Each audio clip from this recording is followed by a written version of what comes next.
Welcome to the Spirit and Soul Healing Podcast. I'm Amy Sikarskie, Master Energy Therapist, channeler, mentor, and friend. I'm so happy to connect. I hope you enjoy this episode.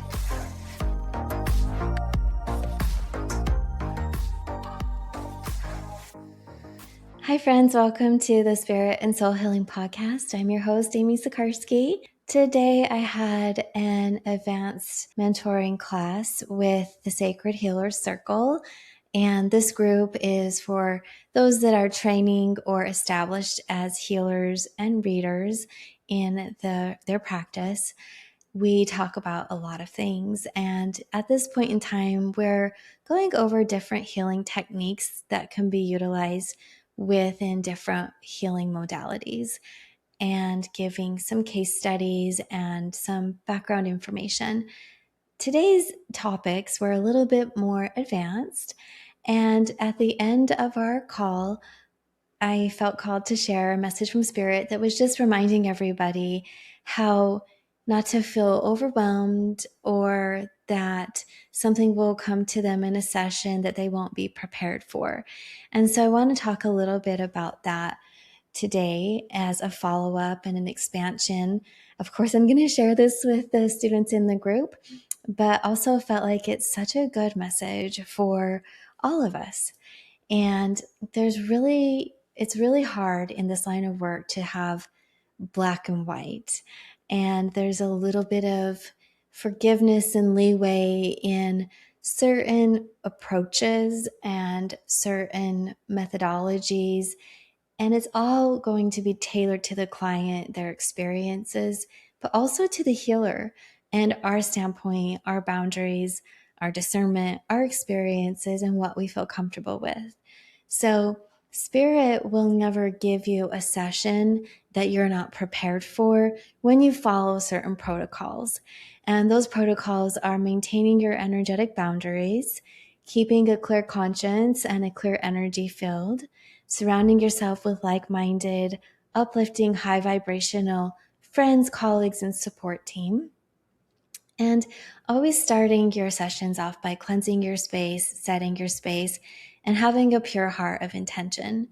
So an intention for healing and to be in service. So when we are healers, this is not, you've heard me before say, this is not the type of job where you punch in, you're on the clock, you're off the clock.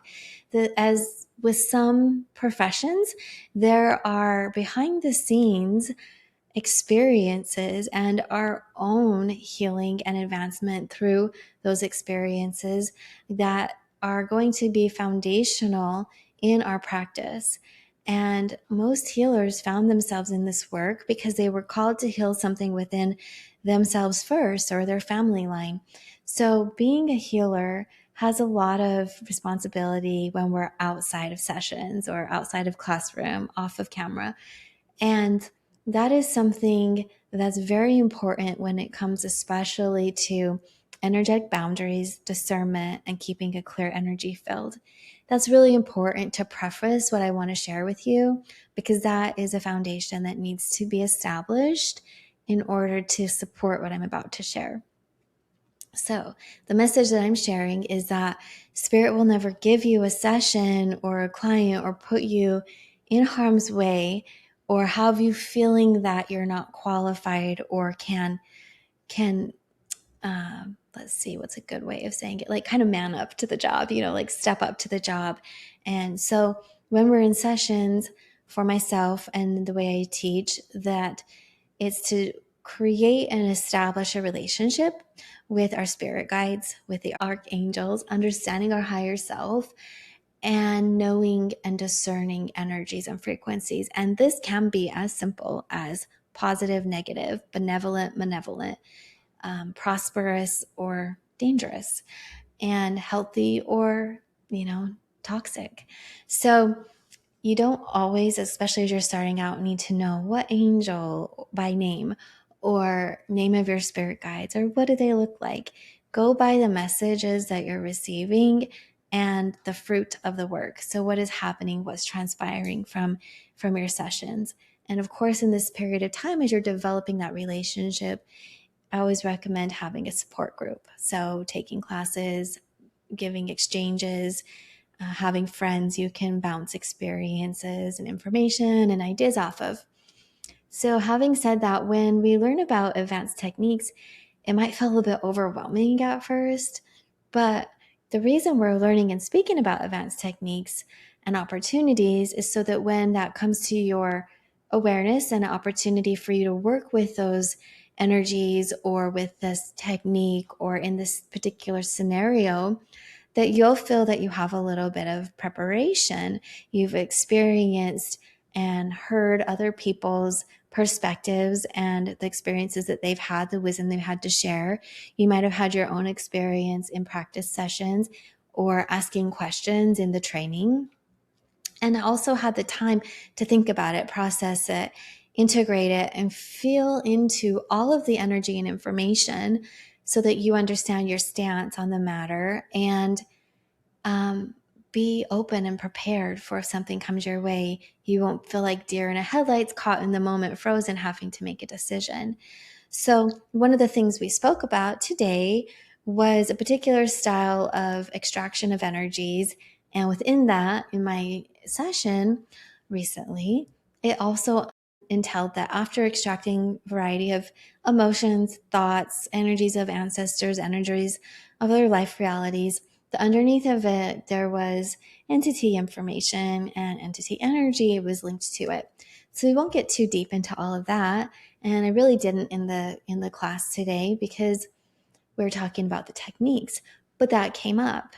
And so I always like to share what can happen, what can come through, and reminding everyone that if you are not prepared to work with certain energies, then your preparation can be as simple as saying, oh, I recognize that I am not confident, I choose not to, or I don't feel that I've had enough training or skill set, or this is just not for me. So I was sharing that we will never be taken for a ride or have the negativity come our way. Spirit's not going to bring things to us without us being prepared as healers. And a part of that preparation at times can just be the knowing that things can happen. So what I really wanted to add on and share with you all and my group and stress is that we have the ability, you have the right to say thank you, but no. Wow, this was an interesting opportunity. I think I'll pass. I'm not the healer for you, but I can recommend somebody, or this is the type of healer you want to look for, or I can share with you what's coming through and I'm stopping here. I'm not going to go deeper with it because it's beyond my skill set. And I'll raise my hand and say, like, there's been a few times where I definitely felt called to say that. And there's one time in particular where I took a spirit release class a long time ago, and it was my introduction into entities and other beings being in and around humans. And it was interesting because I had this class and it was on spirit release over the weekend. And then the next week I had a hypnotherapy client, and wouldn't you know, but the voice that came through was an attachment or a possession, if you want to say. And I could tell straight away it wasn't my client, and it felt pretty ominous. It did not feel good to me. And I was also quite taken aback that it spoke to me. So in my work, I don't speak to beings like this. I speak with the archangels, and they share with me what is happening and letting me know what's going on as they go through all the process of whatever needs to be done to fulfill a release. And so for my first time coming literally face to face with an entity who wanted to speak to me with very malicious, like, it was just a very ominous vibration. And so, I was so grateful that I just had my class and I knew what I was dealing with. And I also knew, hey, I am such a beginner. And this is my opportunity to say, okay, we're going to close the session and refer my client to somebody for a spirit release and saying, hey, I'm really new to this. This is not for me. This is not my specialty, but I'm grateful that I was able to help you to really give them confirmation as to what they already knew and put some context around it for this experience. They were having experiences up prior to the session, and to kind of call it out into the open so that then they can take that next step to have it resolved. And that is one example of saying, okay, I was prepared and to a certain level, and I got to choose, because my training within the spirit release class and as a hypnotherapist and talking to my teams in spirit, technically I was qualified and I could have, but I didn't feel confident. Like I just didn't feel ready, and it wasn't the time for me. So as spiritual practitioners, please know that when we say spirit won't bring you something unless you're ready, I was prepared, and I was prepared to say, pass. Not right now. I'm not the healer for this. With so much love in my heart, just like there is somebody that can do this more efficiently and could support them a little. They have more experience in it, so they could support them through any questions that they have a little bit more than what I could, or I felt I could in that moment. So needless to say, later on, when I started doing spirit release, it became very clear to me that I will not be engaging. I will not be directly communicating with these beings. I will go through the archangels. And, reflecting on that, it was also a great opportunity for me to establish my protocol, establish my boundaries. And also it's like a little wink to say, yeah, I do have discernment of spirit. I just had this experience that reminds me and confirms that I do. So I wanted to share that when things come your way, you have the opportunity to say, yes, I'll assist, or no, this is not for me.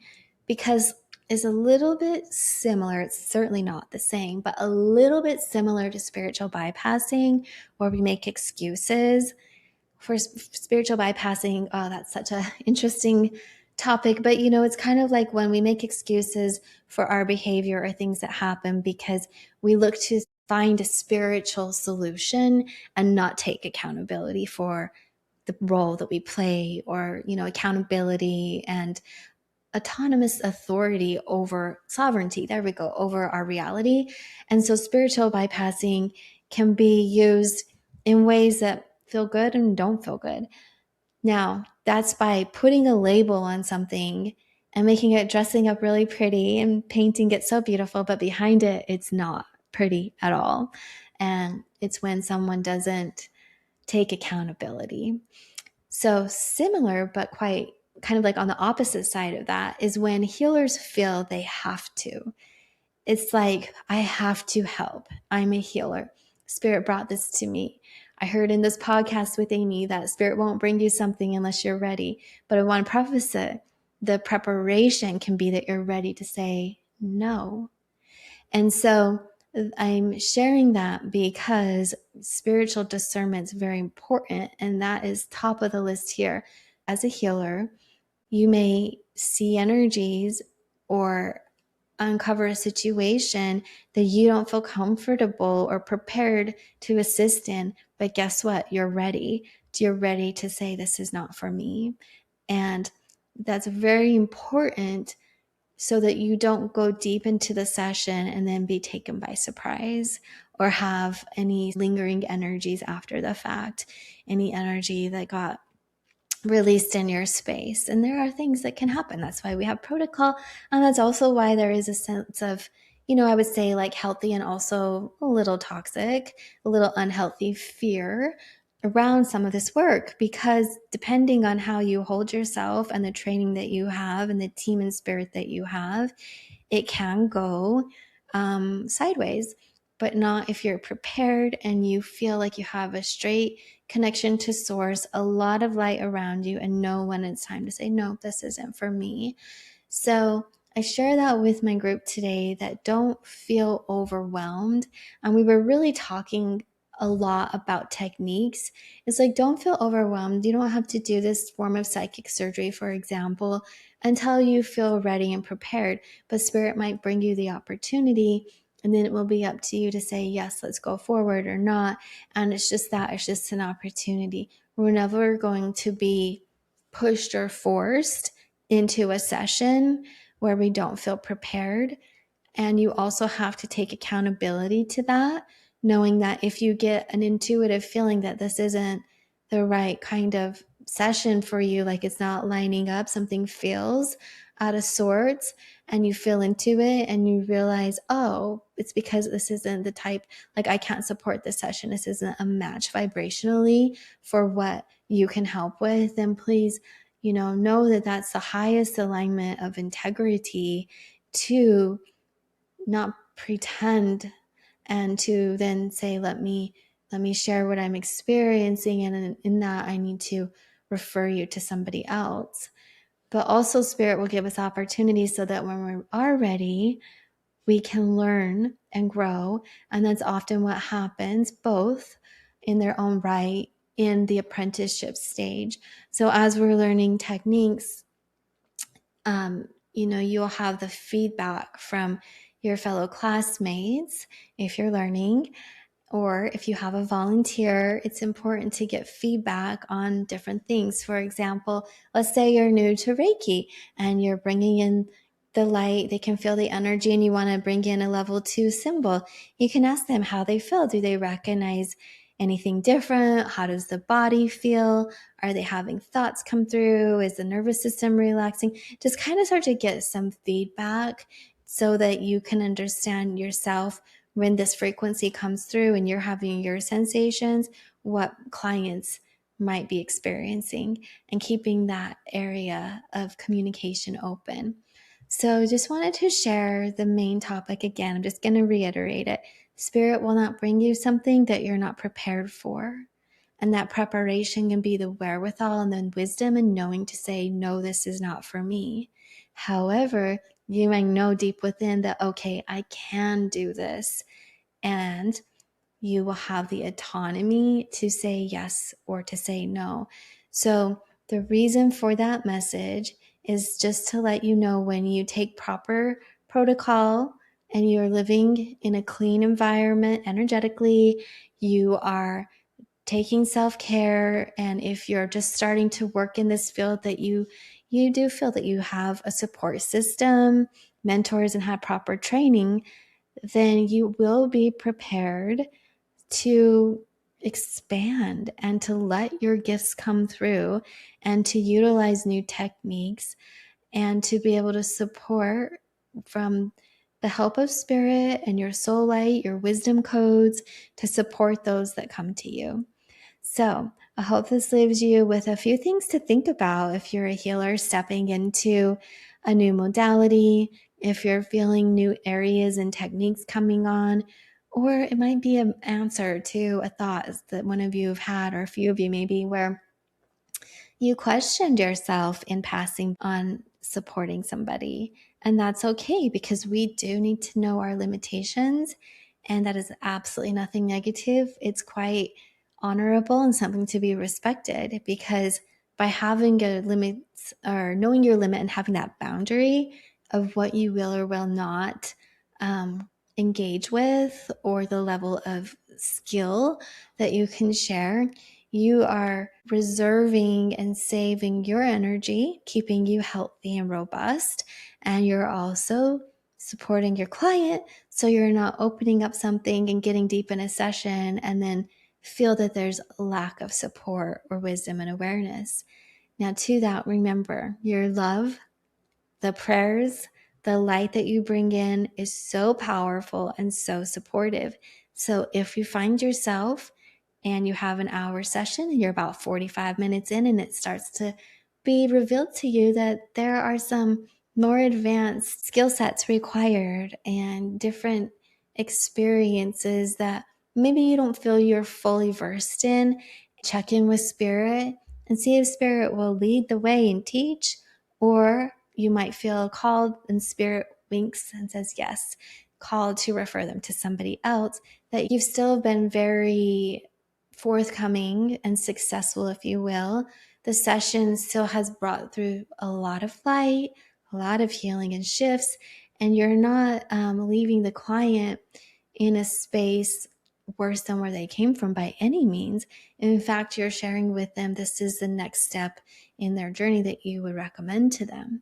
And then for the next 15 minutes, if that's all the work that is to be done, you can channel love. You can channel energy. You can charge the chakras. You can go through the aura, the different dimensions of the aura, and just do a fine tuning. You can seal the energy, which we do anyways, but maybe put like extra layer of protection. And if you have advanced your skill set where you're doing readings and energy work, you can also use that time to give a couple question reading.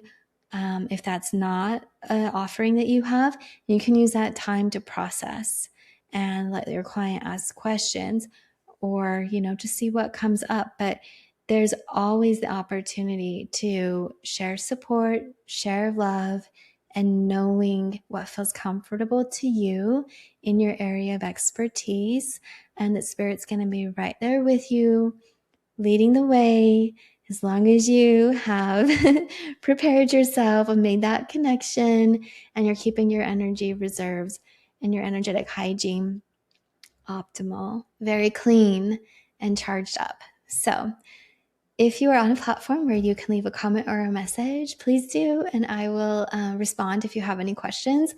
And if you're interested in any classes or mentoring, visit spiritschoolonline.com. There we have the Sacred Healer Circle that's dedicated to practitioners and students that are wanting a support system, learning and advancing. We talk about all kinds of things, techniques, themes, or what's coming up in the energy right now. The group helps one another with understanding their gifts and what's coming on.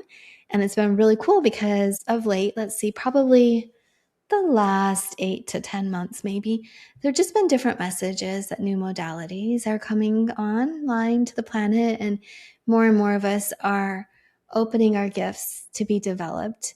And those experiences are coming, they're really coming through. And they're not exactly like anything that's being taught or shared right now. So we help one another to understand the gifts and give a lot of support. You can visit spiritschoolonline.com if you're interested in joining the circle. I have space for 2 or 3 more mentor or mentees in the mentor sessions. And we have replays, and also we meet twice a month. So sharing so much love, so much light. Please feel free to check out the other episodes. And I would so appreciate, I always value and just am so grateful for the 5 stars and the thumbs up, the follows. So subscribe, give a like, and I look forward to seeing you again super soon on the next episode here at the Spirit and Soul Healing Podcast.